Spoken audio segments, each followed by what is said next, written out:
ఏం ఆట ఆడుతున్నావు బుడ్డమ్మాయి? ఏం ఆట ఆడుతున్నావు? Carrom board, ludo. ఇంకా అంతేనా? టిఫిన్ తిన్నావా? తిన్నా. ఏం టిఫిను? దోశ. అబ్బో, ఒకటా రెండా? 2. ఇవన్నీ నీయా నాట్లో? ఆడుకో మరి. ఒక్కదాన్ని వాడుకుంటావా? వచ్చింది. ఏ ఫ్రెండ్? మీ ఫ్రెండ్ పేరు ఏం పేరు? చిట్టి. చిట్టి. ఆమె నువ్వు ఒకే క్లాసా?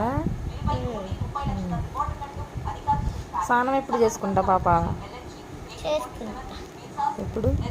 ఇప్పుడు ఆట అయిపోయింది. హాలిడేస్ ఎప్పుడు ఇచ్చారు నీకు? ఇవాళ నుంచి. ఇటు చూసి చెప్పు. ఇవాళ నుంచి.